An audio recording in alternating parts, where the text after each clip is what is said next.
Hei, tervetuloa uuden videoni pariin. Tänään aiheena on klubien pitäminen ja mun vinkit klubin ylläpitämiseen. Mitä sanoisin nuoremmalle itselleni, joka haluaa luoda klubin? Ensinnäkin uskottelisin tavoittelemaan rohkeasti mitä haluaa, mutta tietysti ensin on tiedettävä mitä haluaa ja nuorempana se on usein vaikeampaa ja ajatus klubin luomisesta ei saa olla ainoastaan halu johtaa, sillä hyvä johtaja ei tee vain päätöksiä, vaan antaa porukalleen motivaatiota omalla esimerkillään.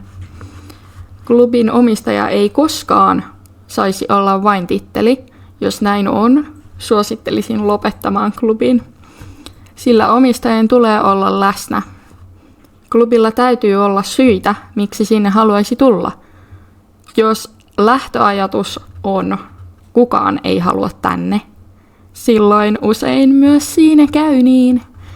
Joten muistakaa luottaa omaan visioon, mikäli harkitset oman klubin luomista tai johtotiimiin liittymistä, niin seuraavat vinkit on sulle. Omistajana mieti läpi klubin pohja. Millaisen kuvan haluat antaa itsestäsi ja klubistasi muille? Kuinka ison klubin haluat luoda ja mitä tavoitteita haluat asettaa?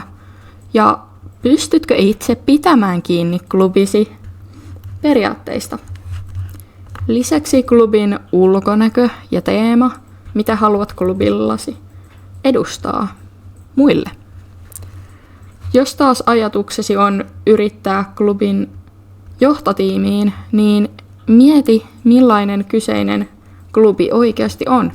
Kunnioittaako omistaja näkemääsi vaivaa tai toisaalta oletko halukas tukemaan klubin edistymistä?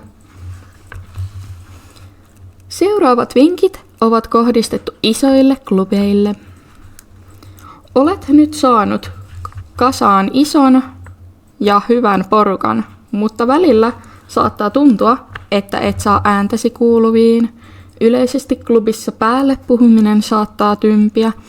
Oman äänen korottaminen saattaa aiheuttaa negatiivisia tunteita. Joku herkästi jää ulkopuolelle.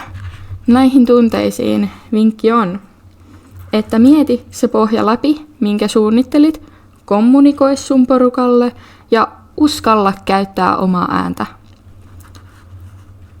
Muista myös pitää klubille tutustumistuokioita, kun tulee uusia. Seuraavat vinkit koskee teitä, ketkä haluatte pitää pientä klubia. Muista suunnitella tekemistä ja älä peru tapahtumia, jos vain yksi tulee paikalle, sillä kaikki alkaa jostain. Äläkä pakota ketään seuraamaan tai tykkäämään sun somessa. Nekin tulee ajallaan. Muista myös pohtia, milloin sun raja tulee täyteen.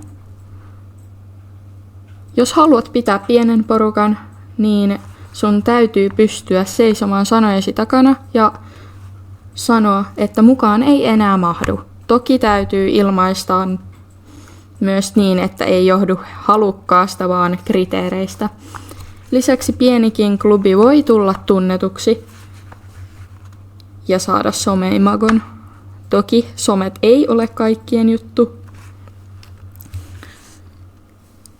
Ja someista lisää ensi videon parissa. Kiitos kaikille, ketkä katsoitte loppuun saakka. Hei hei!